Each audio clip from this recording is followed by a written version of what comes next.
અને લોયણ બોલી છે, હું નથી કહેતો, લોયણ પોતે બોલે છે બાબુ.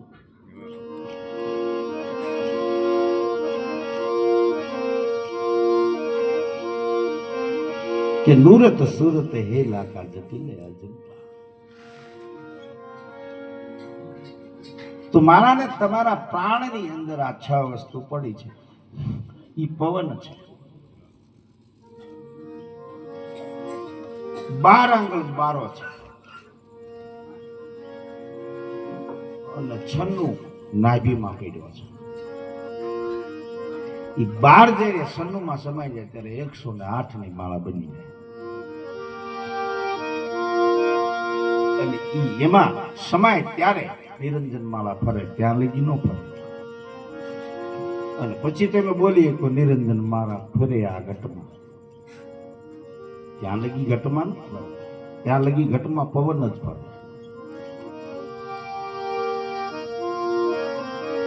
અને એ બધો પવનનો જ ખેલ આલે, પ્રાણનો નહીં. તમારા પ્રાણમાંથી જે તમારું જીવન છે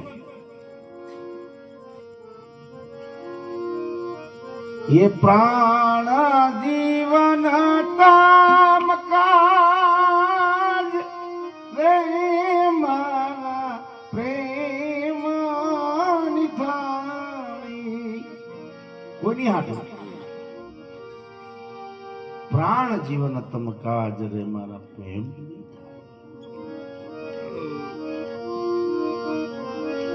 ભાત રે ભાત ના ભોજન બનાવ્યા.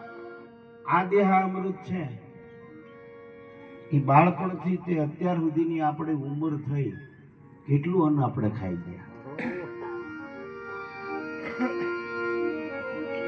તો આ ખોબા જેવી હોજરી ભરાતી નથી. આ જાય છે ક્યાં બધું? અન્ન નહીં ખૂટે. હજી આયુષ્ય તમારું છે ત્યાં લગી અન્ન તો ખૂટશે નહીં, પણ તમારા આના અંદરના ભીતરના જે અવયવો છે, ઇન્દ્રિયો છે ને એ ખપી જાય છે, એ હળી જાય છે, પણ ઓલું નહીં ખપે.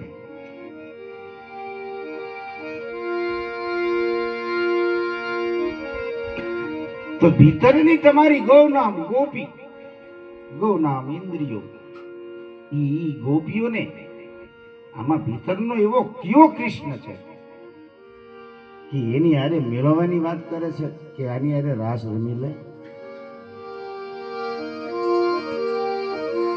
પણ ઈ આપણી ઇન્દ્રિયો,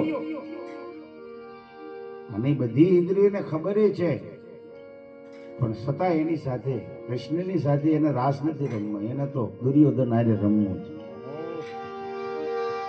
દુશાસન હારે એને રમવું છે,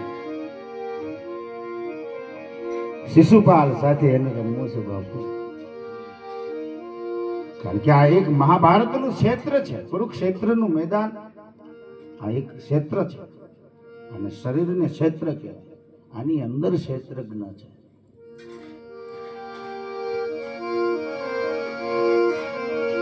અને આમાં મહાભારતનું યુદ્ધ થઈ રહ્યું છે, પણ આપણે આ રણની અંદર જોતા નથી. આપણી ઇન્દ્રિયો કામ કરી રહી છે. કોની સાથે કરી રહી છે? આંખ જોઈ રહી છે, પણ શું જોઈ રહી છે? તમને ખ્યાલ જ છે કે આ દુર્ગંધ છે, આ દુર્ગંધને ન લેવાય, ન અડાય, તો તમે અડતા નથી. સુગંધ છે, સુગંધને તમે અપનાવો છો. તમને ખ્યાલ જ છે કે આ શબ્દ નઠારો છે, આને ન સંભળાય, છતાં તમે સાંભળો છો. શા માટે? આ તમારી એક એક ઇન્દ્રિયો કામ કરી રહી છે. જુઓ, આ 5 જ્ઞાન ઇન્દ્રિય, તમે જ્ઞાની છો, છતાં તમારી પાસે જ્ઞાન કેવું છે એ તમે ઘરે જઈને વિચારજો કરે કે આપણું જ્ઞાન કેવું છે. આપણી આ જ્ઞાન ઇન્દ્રિયો, આ જોવાવાળી ઇન્દ્રિય છે એ શું જોઈ રહી છે? સાંભળવા વાળી શું સાંભળી રહી છે? બોલવા વાળી શું બોલી રહી છે? સુગંધ